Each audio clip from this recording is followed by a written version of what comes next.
apakah wudhu untuk ihtiyat tadi itu sudah dianggap cukup menghilangkan hadasnya orang itu?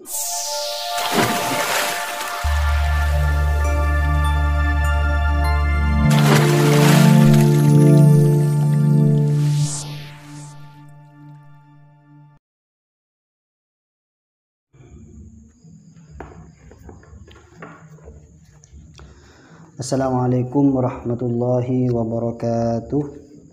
Bismillahirrahmanirrahim. Alhamdulillahirabbil alamin. Wassalatu wassalamu ala sayyidina Muhammadin wa ala alihi wa sahbihi ajma'in. Amma ba'du.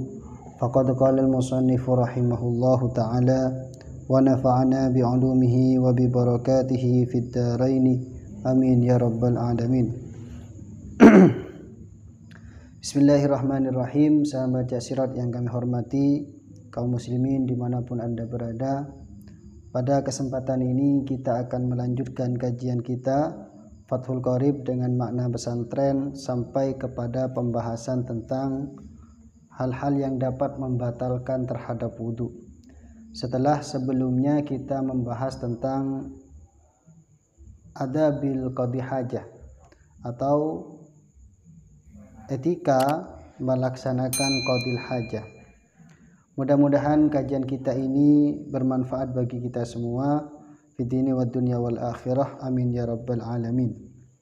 Baik sahabat Jasirat yang kami hormati, kaum muslimin dimanapun Anda berada, mari kita lanjutkan. Bismillahirrahmanirrahim. Faslun fi nawaqidil wudu'i al musammati aidan bi asbabil hadasi. Faslun utawi iki iku fasal suwiji fi nawaqidil wudu'i ing dalem nerangaken pira-pira perkara kang rusak wudu al musammati kang diarani aidon halimani bi asbabil hadathi kelawan pira-pira sebab hadas. Walladzi utawi perkara yungkidu kang rusak apa alladzi ayyubtilu tegese ngerusak apa alladzi alwudu'a ing wudu iku khamsatu asya'a limo pira-pira perkara. Ahaduha utawi salah suwijine khamsah iku ma barang kharaja metu apa ma kharaja kang metu apa ma min ahadis sabilaini saking salah suwijine dalan loro. Ayil kubuli tegese kubul waduburi lan dubur min mutawaddiin saking wong kang anduweni wudu hayyin kang urip wadihin kang jelas. Baik, kita terjemah dulu. Bismillahirrahmanirrahim. Faslun fi nawaqidil wudu'i al musammati aidan bi asbabil hadasi. Fasal ini menjelaskan tentang hal-hal yang dapat merusak terhadap wudhu kita, yang ini juga disebut dengan asbabil hadas, sebab-sebab terjadinya hadas bagi seseorang. Walladzi yungkidul wudu'a atau yubtilul wudu'a khamsatu asya'a. Adapun perkara yang dapat merusak terhadap wudhu itu jumlahnya ada 5 macam. Ahaduha ma kharaja min ahadis sabilaini. Yang pertama, sesuatu yang keluar dari salah satu dua jalan.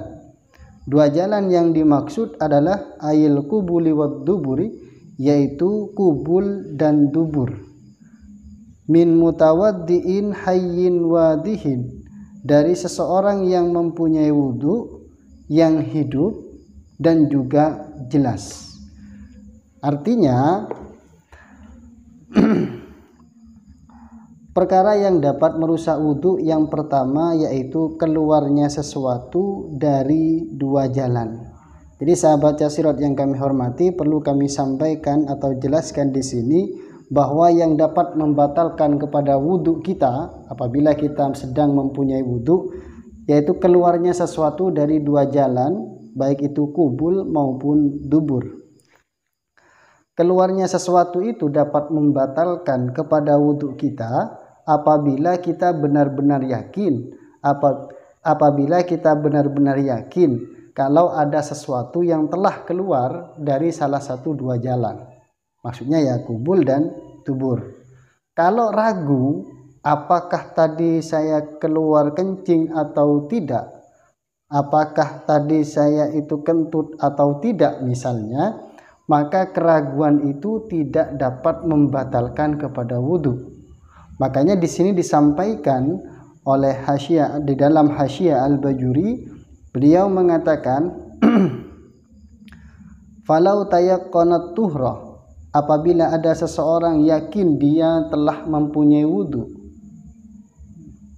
tsumma syakka, kemudian timbul keraguan di dalamnya, hal ahdatsa amla, hal ahdatsa aula, apakah telah terjadi sesuatu yang membatalkan wudhu atau tidak. Kalau kita kaitkan dengan konteks ini, apakah tadi ada sesuatu yang keluar dari dua jalan saya atau tidak, katakanlah seperti itu. Lam yadurrah, maka keraguan keluarnya sesuatu dari dua jalan itu lam yadurrah, tidak membahayakan terhadap wudhu kita. Kenapa? Li'annal aslah baqa'ut taharati, karena hukum asal adalah tetapnya suci. Fala ibrata bisyakki fi rafi'iha, maka keraguan tidak dianggap dapat menghilangkan terhadap wudhu seseorang atau terhadap status sucinya seseorang. Jadi tadi disampaikan salah satu yang membatalkan wudhu yang pertama yaitu keluarnya sesuatu dari dua jalan dengan yakin. Makanya kalau ragu, keraguan itu tidak dapat membatalkan terhadap wudhu. Ya, kira-kira seperti itu kaidah yang perlu kami sampaikan, yang kami anggap penting.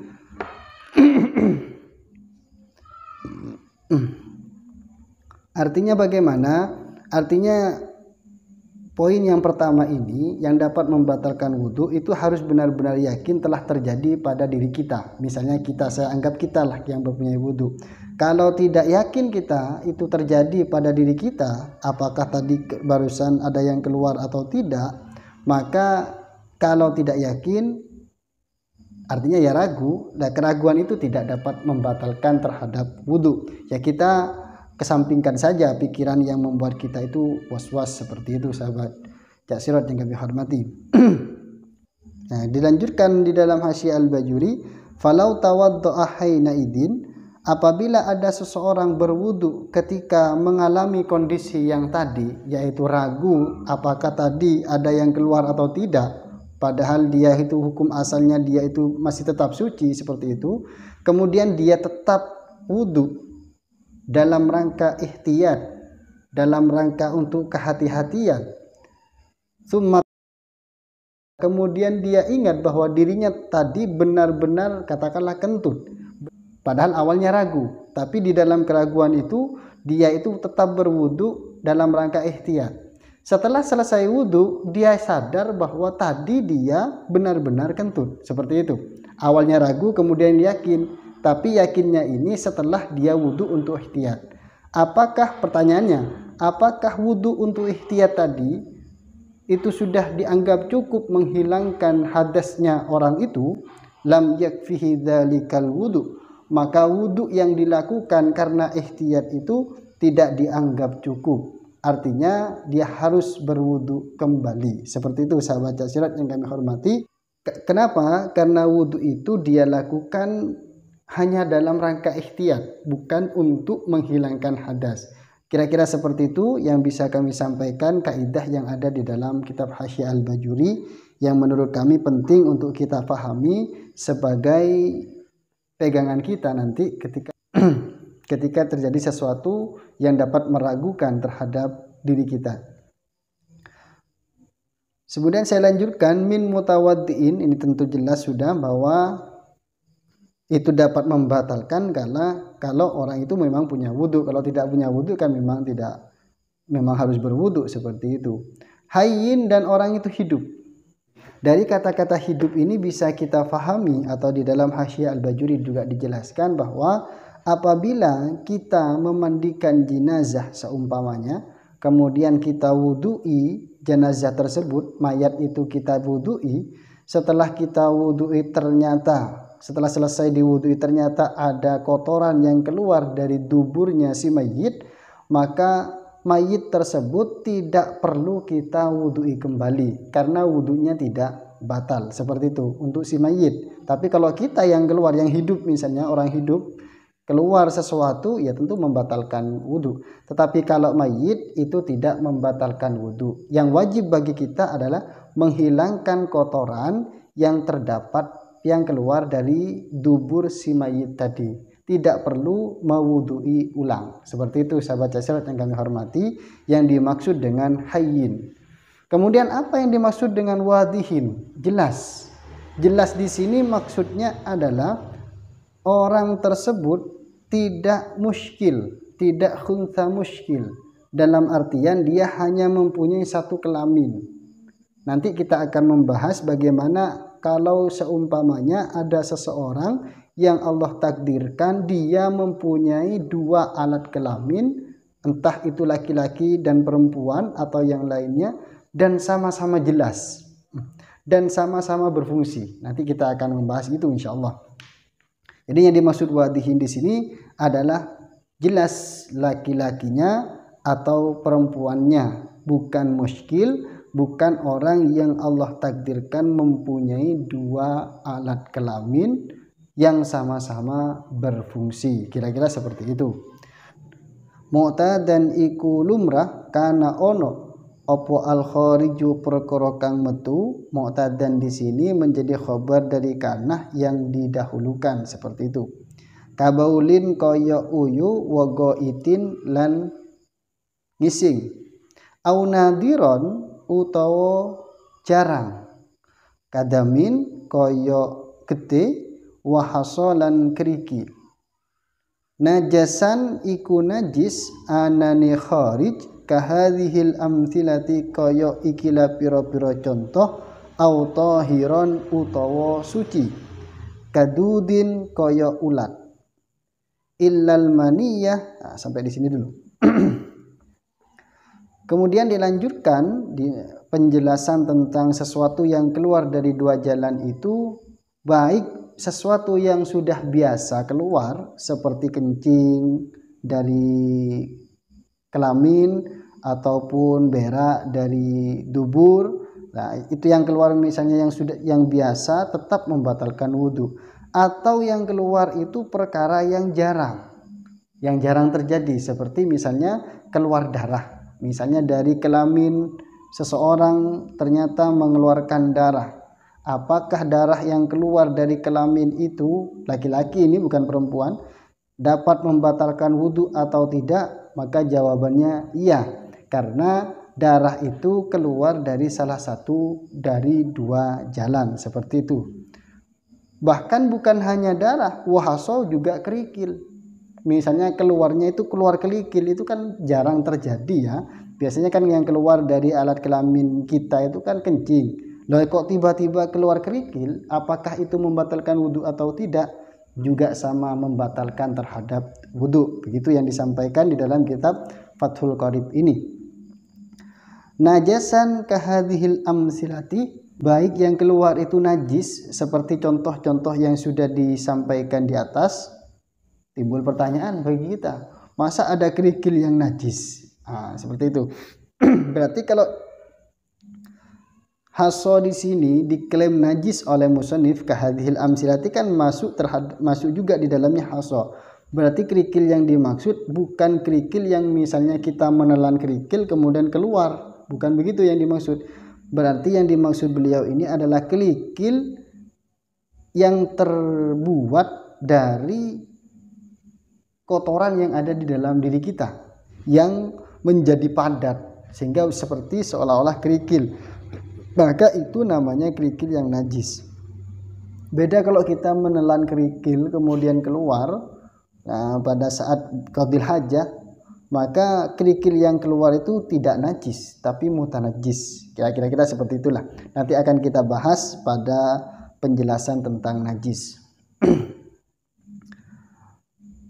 Autohiron atau suci. Nah, di sini autohiron atau suci.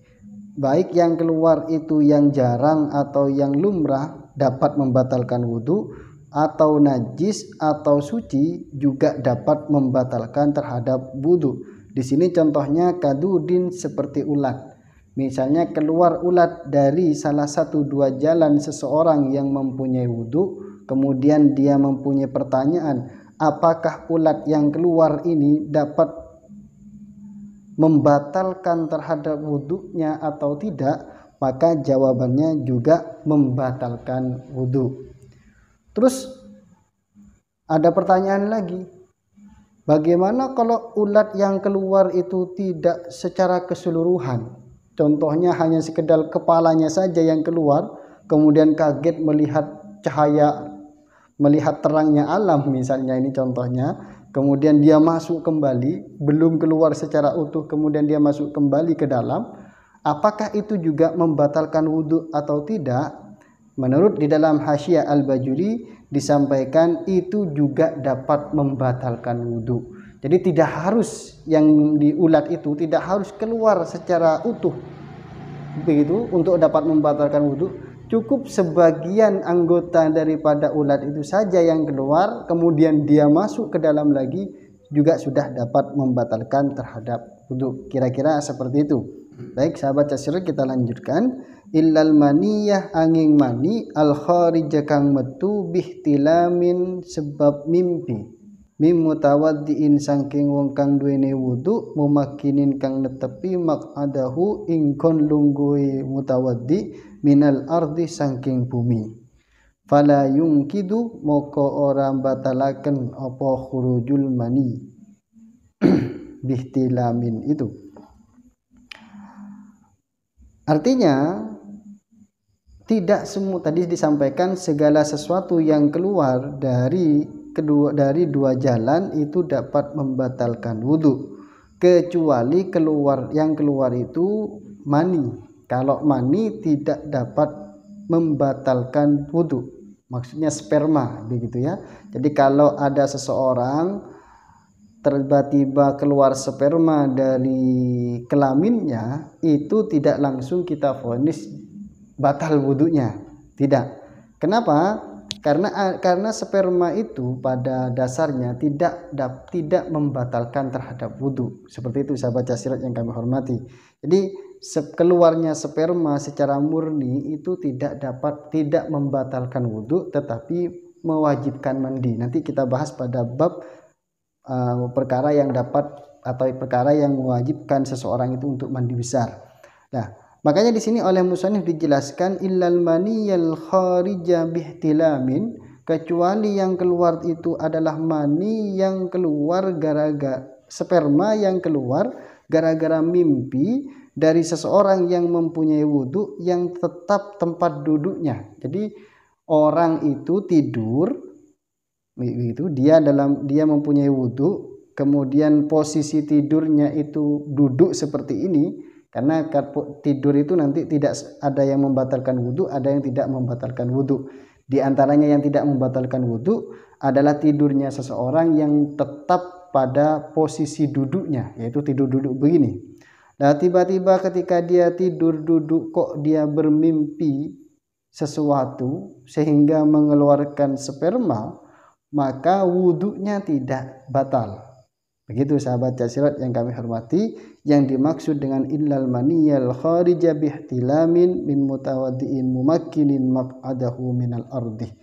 Jadi mani yang keluar murni bukan karena disebabkan sesuatu, kalau sesuatu karena hanya sekedar mimpi seperti itu dapat membatalkan, tidak dapat membatalkan wudhu. Begitu maksudnya. Wal muskilu. Nah, di sini kita sampai kepada pembahasan tentang muskil yang tadi kita singgung. Wal muskilu utawi wong wandu muskil iku innama yantakidu, angin pastini dadi rusak apa wudu'e muskil bil khariji sebab perkara kang metu min farjaihi saking farji luruni muskil jami'an hale sekabehane.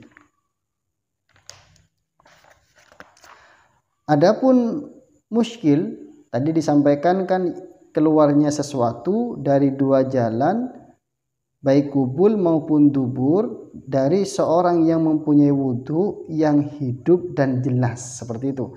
Sekarang bagaimana kalau tidak jelas dalam arti khunsa muskil? Jadi khunsa muskil itu adalah seseorang yang mempunyai dua jalan, mempunyai dua kelamin yang sama-sama aktif seperti itu. Nah, sekarang wal muskilu innama yantakidu wuduhu bil khariji min farjaihi jami'an. Adapun orang muskil, orang yang mempunyai dua alat kelamin, yaitu alat kelamin laki-laki dan perempuan, maka tidak dapat membatalkan terhadap wudunya hanya gara-gara keluarnya sesuatu dari kelamin itu, kecuali sesuatu yang keluar itu berasal dari dua farjinya. Kalau hanya keluar dari, mohon maaf, katakanlah alat yang laki-lakinya, ternyata alat yang perempuannya tidak keluar, maka itu tidak dapat membatalkan wudunya.